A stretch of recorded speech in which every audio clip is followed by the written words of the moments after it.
जिस तरह सारे संसार के लिए सूर्य एक है, चंद्र एक है, पृथ्वी आसमान एक है, बारिश का पानी, पेड़ पौधों की हरियाली, जीने के लिए हवा, रात और दिन, जीवन और मृत्यु, सुख और दुख, भूख प्यास, हंसी आंसू, जिस तरह इन सबको ईश्वर ने सबके लिए, सर्वधर्म के लिए एक समान रखा है, हर जीव जंतुओं के लिए समान रखा है, किसी के लिए कोई भेदभाव नहीं।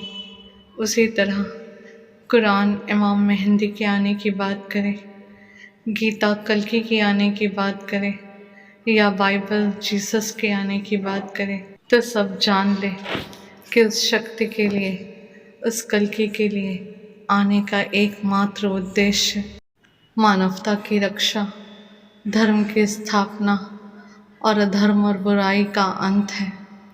कोई भी मनुष्य अपनी जाति, वेद, पुराण, ग्रंथ, धर्म या हिंदू मुसलमान के नाम का सहारा लेकर अपने कर्मा से नहीं बच पाएगा, क्योंकि कल्कि शूद्र भी हैं, वैश्य भी, क्षत्रिय भी और ब्राह्मण भी। न्याय केवल मनुष्य की मनुष्यता, उसकी मानवता के आधार पर होगा, इंसान के द्वारा किए गए उसके अच्छे बुरे कर्मों के आधार पर होगा।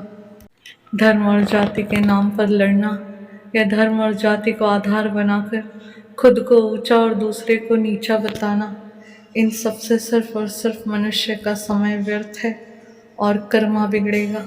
कल्कि का साथ और कल्कि द्वारा रक्षा सिर्फ उन्हीं को मिलेगी जो मानवता के साथ हैं, जो दूसरों के लिए दया, क्षमा और सहायता का भाव रखते हैं। मनुष्य का जीवन सिर्फ कर्म प्रधान है। मनुष्य अपने जन्म के साथ, जन्म के बाद सिर्फ और सिर्फ सारा जीवन कर्म करता है, अच्छे और बुरे कर्म। फिर अपने ही कर्मों के फल को भोगना भी पड़ता है, फिर वो अच्छे हों या बुरे। जहाँ कर्म है वहाँ कर्म का फल अवश्य है।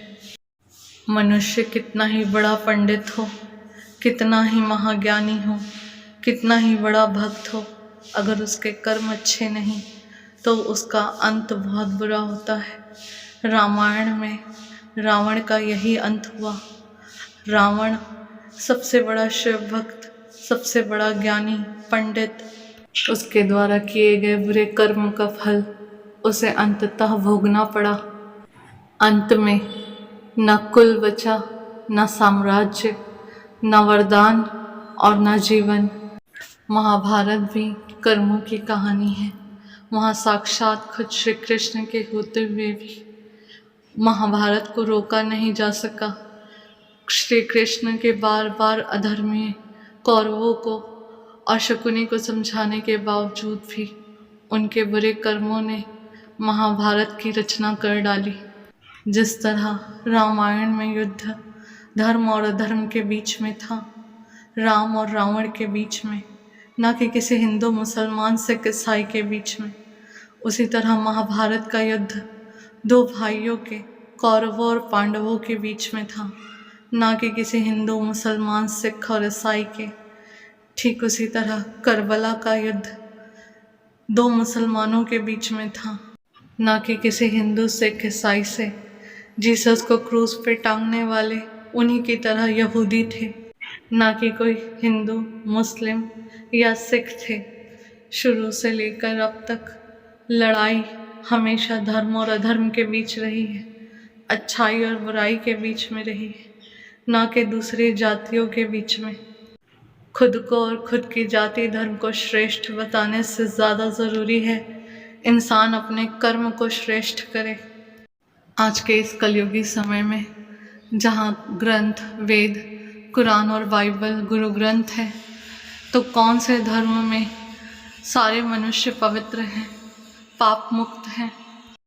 क्या हर घर में सब आपस में प्रेम और स्नेह से रहते हैं, एक दूसरे का आदर करते हुए? किसी घर में कोई एक बुरा इंसान नहीं है, किसी धर्म और जाति में कोई बुरा इंसान नहीं है।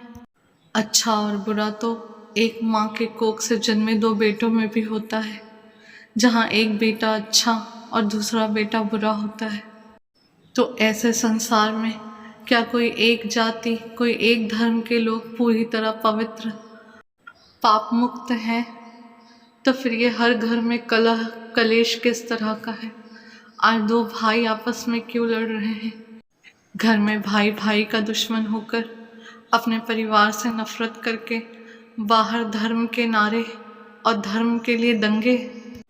मनुष्य अज्ञानी इसलिए है कि मनुष्य के नज़र में धर्म का मतलब हिंदू, मुस्लिम, सिख और ईसाई है, लेकिन वो ये नहीं जानता कि उस परमात्मा की नज़र में धर्म का मतलब अच्छाई और बुराई से है, न्याय और अन्याय से है, ना कि हिंदू, मुस्लिम, सिख और ईसाई से।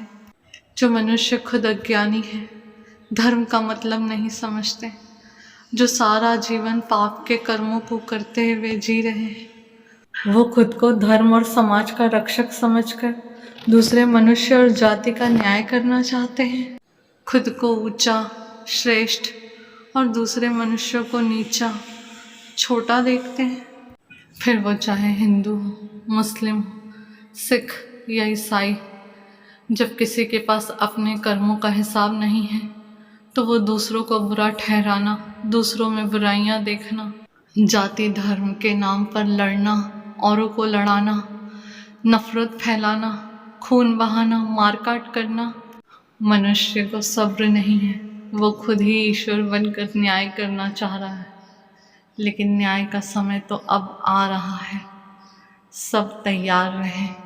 हर मनुष्य को जो उसके जन्म के साथ धर्म मिला है वो है मानवता, मनुष्यता। पहले ईश्वर के दिए हुए धर्म को निभाइए। हिसाब हिंदू, मुस्लिम, सिख, ईसाई जातियों का नहीं है। हिसाब सिर्फ और सिर्फ मनुष्य के कर्मों का है। जो जितनी जल्दी समझे उसके लिए उतना बेहतर है। मनुष्य किसी भ्रम में न रहे, कल की किसी जाति धर्म विशेष के, किसी व्यक्ति या समुदाय विशेष के नहीं है। कल की मनुष्यता, मानवता समस्त मानव जाति के हैं। हर जीव जंतु, पशु पक्षी, समस्त प्रकृति, समस्त संसार के हैं। हर मनुष्य के कर्मों का खाता खुलने का समय आ रहा है। उस परमात्मा के न्याय और निर्णय का समय आ रहा है। जिसने जो बोया है अब वही काटने का समय आ रहा है। फिर वो अच्छा हो या बुरा।